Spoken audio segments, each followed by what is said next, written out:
Okay, we're gonna have to stop early today. So let's get started right away. Thank Hashem that we're able to learn Torah every day. It's we're learning Shav Beis Mikdash. Mishnahs on Daf Ches Amar Aleph. Kol Nasa Damim B'Acher. Anything that could be used as payment for something else. See, it's 28a. You see that? It's a Mishnah. Anything that could be used as payment for something else. Once the object is acquired, then the payment becomes obligated. So in other words, if once the person takes the item, right now we're thinking that we're talking about money. So once the person takes the item, then the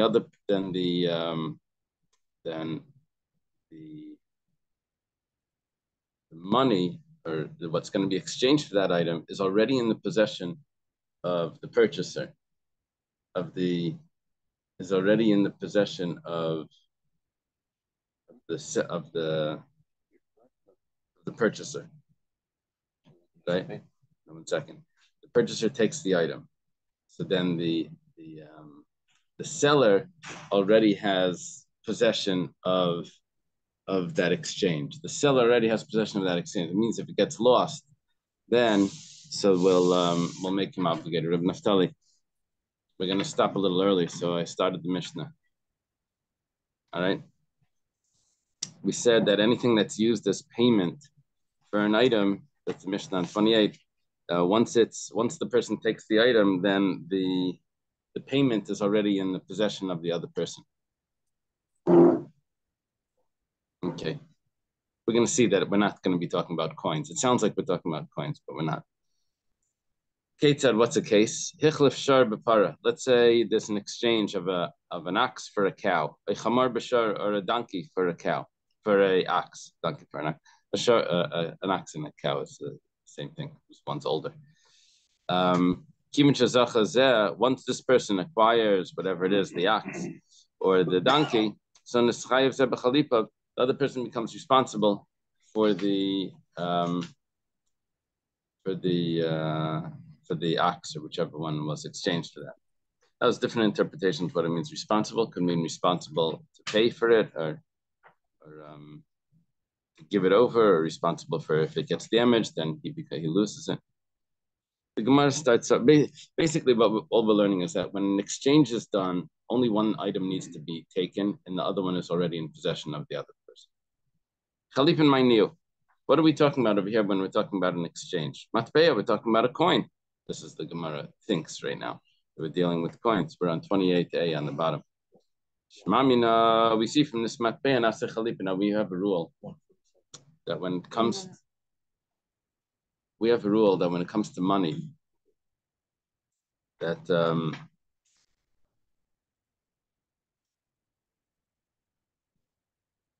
when you pay, you don't actually acquire the other item. So it sounded like what we were talking about was that once the person takes the money, then the object would already be in possession of the purchaser. Once the seller takes the money, the object will be in possession of the purchaser. Now, by payment, it doesn't work like that, because you have to actually take the item. We learned from Rabbi Yechanan that if you would just give money, then the object is going to get destroyed, and the seller is not going to care to take care of it because it's already the purchaser's. He'll only save his own things and let that item get destroyed. So, but here we're seeing that that's only if you're giving the money as a payment. But let's say you're giving the money as an exchange. In other words, you're bartering with money. So what's bartering with money? Bartering with money means that it's regular payment. But no, he's saying, no, I'm using this money not as a payment, I'm using it as a barter. I have a certain amount of coins, I'm going to give them to you, and you're going to give me that. So you see that Matbeya Nasachlipi, you could do bartering with coins. Rav Yehuda, and it's a problem because the Gemara in Bab Metzia says that you can't. Rav Yehuda says, Hachi Kamar. What we mean to say is like this. We're not bartering with money. What we're saying is, Kol anishum damim ba'acher. Anything that if it would be used for payment for something else would need to be evaluated, which means that we're not using coins. We're using some sort of vessel or some sort of item that needs to be evaluated for its value. And then it could be used as a payment. So then That item, once the person acquires it, then the other person becomes obligated for the exchange, for the no, basically he acquires. Once one person acquires his item, then the other person acquires the other item automatically. I'll prove it to you that we're not talking about coins. It's also precise. Because it was taught in the Mishnah. What's the case? It says if you exchange an ox for a cow or a donkey for an ox. You see, we're not dealing with coins here. We're dealing with actual items. Okay, now there is a chiddush here. What we're saying is that we learn. How do we learn the concept of exchange, that you can barter? So we learn that by Bayas. He lifted up a shoe, something. Basically, you needed some sort of utensil to exchange. You would use a cloth or a yarmulke or something, and that's like a fake exchange. The seller takes the cloth and as if that's the exchange for the item that's going over. It's a kinyan. Here we're learning that it doesn't need to be an actual keli. Here it could even be an animal or something else, anything like a fruit of some sort. It doesn't have to be a vessel or a utensil. Okay. How were you expecting to learn this Gemara before? When you initially started reading this Gemara, you thought that it was talking about coins. That once the person takes the coins and the other person acquires the item. So if that's the case, my ketzad. So why did it follow up with, for example, and the ketzad was, if this person takes the ox, the other person takes the cow. What are you talking? You're talking about coins. The Gemara says, Hachi Kamar. What it means to say is Peiris Nami Avdi Chalip. And of course you can use coins to do a barter, to do an exchange. But you can also use produce. Produce would include animal, anything that's not a utensil. Ketzad. Where do we see this? Basar shar b'para. If you exchange meat from an ox for a cow, a basar chamar. It's weird. Basar chamar b'shar. Who needs the meat from a donkey? I don't know. Maybe for the animal. I would say basar shar b'chamar. But anyway, and once you acquire one of them, the other person takes it. So what we're talking about here is that it doesn't have to be the actual vessel. We're learning here that it could be a produce as well, could be used as an exchange, which is not what we saw in the pasuk of that, what it says in the book of Ruth. This works well according to Rav Sheshes that we have what the Mishnah is teaching us, because Rav Sheshes argues with Reb Nachman regarding if you're allowed to do chalipen, if you're allowed to do this bartering with produce. Rav Sheshes held Peres Avdi Chalipen. Rav Nachman Damar Peres Le'Avdi Chalipen. But according to Rav Nachman, that holds that bartering can only be done with utensils and not with produce. Obviously, if each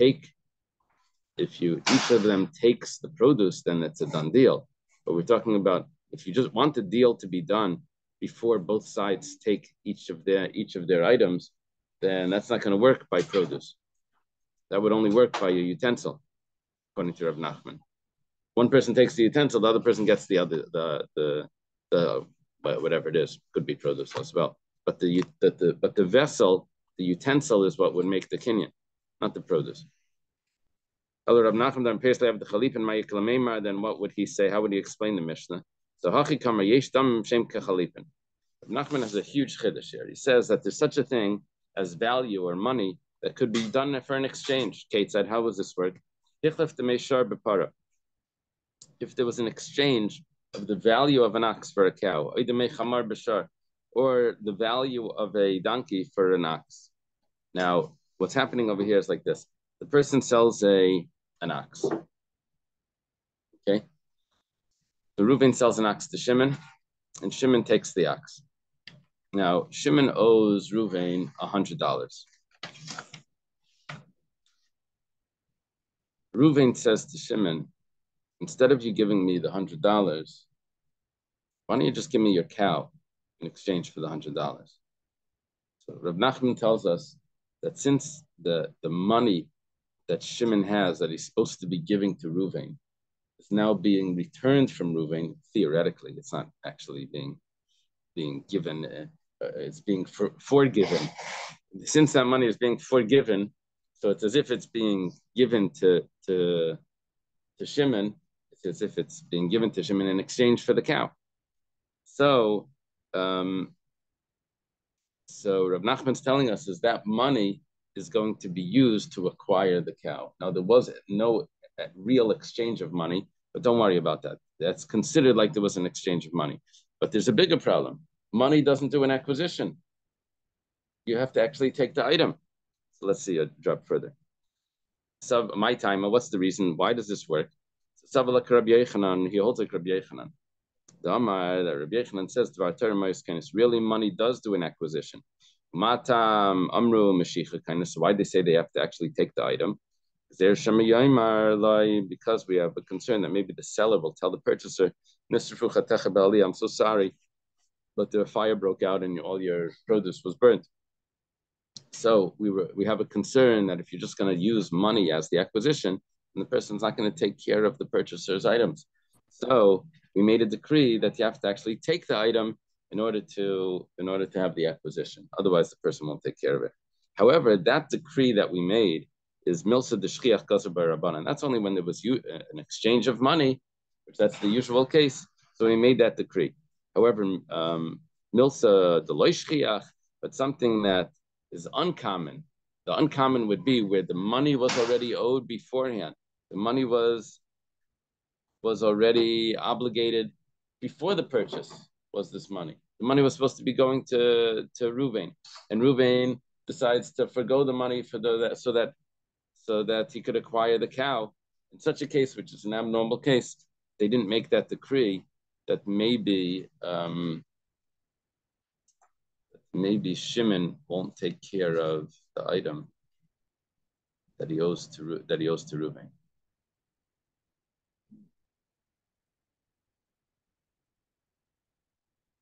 In other words, Shimon is paying Reuven for the ox, but Reuven is paying Shimon for the cow. So since that money was already given to Shimon, that's what we're talking about. Since that money was already given to Shimon, that makes it an abnormal case. And that rule of money doesn't apply in that case, because that was only a rabbinic law that we said in a normal case. But in this case, that money will acquire. And so what Rav Nachman is telling us, what we're learning from the Mishnah, is that in such a case, even though bartering doesn't create the acquisition, in other words, when he first took the ox, that should not make Reuven acquire the cow. But over here, because the ox was taken for money, and then Reuven forgoes the money in exchange for the cow, then that money would work as the acquisition. Okay. All of this works according to Rabbi Yechanan, that says that really money, biblically, does create the acquisition. But according to Reish Lakish, that says biblically money biblically money does not create the acquisition. You have to actually take the item to acquire it. Different than Rabbi Yechanan. Rabbi Yechanan held that it's only a rabbinic decree that you have to take the item. The decree was, maybe you'll say that, I'm sorry, your produce got burned. But according to Reish Lakish, it's not a rabbinic decree. That's the actual rule. You have to actually take the item for it to be yours. It's not yours until you take it. Well, Hanicha, according to Reish Lakish, that says that Hanicha, Savalak Rav Sheshas, what would the Mishnah be teaching me? If we learn like Rav Sheshas, Damar Peir Savdi Chalipin, that you can do bartering with produce, Mitaretz Rav Sheshas. Okay, the Mishnah is teaching me something, that produce can do bartering. An ox could be exchanged for a cow, and the person acquires the cow just by the other person taking the ox. At least Savala Rav Nachman, but if he holds like Rav Nachman, who holds Damar Peir Savdi Chalipin, Umatpeil Lekani, produce doesn't do a bartering, doesn't do the exchange, and you can't use a coin either to do the acquisition. But my mukala, so what's going on over here? How does the Mishnah say that once one person takes the ox, the other person acquires the donkey? It's not true. Well, al kachak Rav Sheshas Firlo. Obviously, Reish Lakish is going to have to learn like Rav Sheshas. We tried to have Reish Lakish fit like both Rav Sheshas and Rav Nachman, like Rabbi Yechanan could. but it doesn't work out like that. Rav Sheshes, sorry, Rish Lakish would have to learn like Rav Sheshes, not like Rav Nachman, who holds that you can do bartering even without utensils. You can do bartering with produce. Once one person takes the produce, the other person acquires the other produce. Next Mishnah says, Rishus HaGavaya b'kesef. Even though we said that money doesn't do an acquisition, usually, except it's land, for land or a woman or a slave, but not for regular items.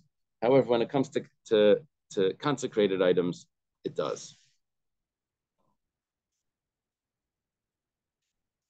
Rishus Hedyet b'Mashicha. However, when it comes to non-consecrated items, regular things, then you have to actually take the item. Chazak over here means Mashicha, they have to pull it.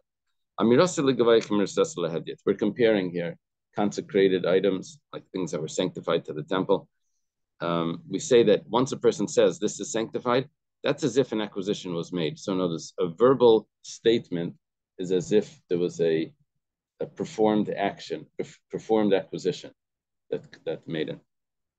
Just the words themselves, when it comes to the temple, it's as if the action was done.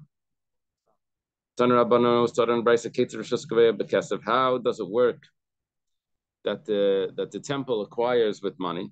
Let's say the caretaker of the temple fund offers money for an animal. Even if the animal is on the other end of the world, the temple already acquired it just from the exchange of money. Even though usually by exchange of money, it doesn't work like that. Usually by exchange of money, you have to first take the item in order to actually acquire it. But over here, he acquires it. We had it like when it comes to a regular person, you have to actually take the item. Not you can't just give the money. How does it work that when if you make a statement, it's as if the acquisition was done? Someone that says this ox is a burnt offering. This house is consecrated. Even if it's at the other end of the world, he acquires it. But if it would be just a regular person, he says this ox belongs to you, this house belongs to you. That's not an acquisition. Okay. Until the person takes the ox, or until he takes possession over the house. Right. So it's the end of the world. You can't get it really. Right. Which means that just because he paid, it doesn't mean that it's his. Yeah. Mashchai b'mana. Let's say a person pulled the item and he said that I'm going to give you $100 for it. I'm sorry. He pulled the item from Hektish. In other words, he takes the item from Hektish and he says, I'm going to pay for it. It belongs to the temple, and he's going to give the temple money. This is the temple flea market. And he's going to give $100 for the item that he took. So, but he didn't get a chance to give the $100 until the value increased. Now, what's the rule by the temple? That you have to give the money. We said that money by the temple is the acquisition. So, nice and Masayim, it's his loss. He has to pay $200 because he didn't pay for it yet. And by temple funds, by temple items, you have to actually pay. So he owes the higher price. My timer, what's the reason? When it comes to redemption from the temple, you have to give the money. Now that the price went up, you have to pay the higher price. It's all tax deductible. It's all tax deductible, right? So, Mashka b'Masayim, if you took it thinking that you're going to pay $200, but when it came to the payment, the price went down. Exactly the opposite. Now it comes to this sounds like you'd be a winner here, because when it comes to temple, you have to give the money for it, and now the value is less. So nice and Masayim, you have to give the higher one. You're not going to get away. The house always wins. Yitzi says, my time, what's the reason? Because we're not going to say that the temple is going to lose out more than a regular person, right? We're not going to say that a regular person has an advantage over the temple, right? Again, the house always wins. Masayim, let's say he actually gave the money and it would cost $200. He gave the $200 cash. However, but he didn't get the item yet, and the price already dropped. Listen, Messiah, he has to keep to it, but the payment was 200. He keeps it at that. My time of it's too late. He gave the money. That's the acquisition. It's yours. Price dropped. That's yours. It was yours already. Let's say Padei Mamana. Let's say he redeemed it for 100 coins. And he gave the money. But now the item went up. Now the item is 200. Well, so he gave the money already, so we should say that it's too late. But Masha Padi Padi, it is too late. But he redeemed this already. And he only gives the money that he gave originally. Now, the problem is that if this would have been a regular person, not hektish, then we would say that you have to give the higher price because he never took it yet. The money isn't the acquisition; it's the taking of the item that's the acquisition. Why is hektish losing out? If it would have been a regular person, they would have made double the price. So Ate Hediat Lab Misha Parkai, Gemara says, no. Even if it would have been a regular person, once you pay the money, you're not allowed to retract. And if you do retract, there's a curse for the person that retracts. In other words, if someone gives his word about something in business, it doesn't mean that he has to keep it. He's not supposed to lie, but it can't be held in court. When someone pays money for something and he doesn't acquire it yet, so even though it's not his because he didn't acquire it yet, but since he paid the money, he's not supposed to retract after that. And if he does, then there's a curse that goes on for anyone that retracts from his word. It's not just the word. It's only when does this curse come? Only if money was already given, even though it's money without the acquisition. So it's the word money that creates this curse. So since you can't get out of it without the curse, so therefore, even if it would be a regular person, so by hektish we say that the deal is done, and he paid 100. It's a done deal.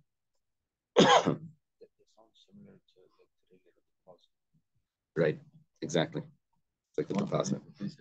Sounds similar to a deposit. Today we lose the money. Okay. Non-refundable deposit. I'm gonna do the Mishnah, but I think work. I'm not sure. But tomorrow we're gonna have to stop at 6 o'clock because Slichas is at 6. Tomorrow we should start at 5:15. You can't hear me? I don't hear you. You're muted. Sorry, could you repeat that about tomorrow? Yeah, tomorrow we should start at 5:15. Okay. All right. Let's learn the Mishnah. The Mishnah says, "Kol mitzvahs ben ala'av."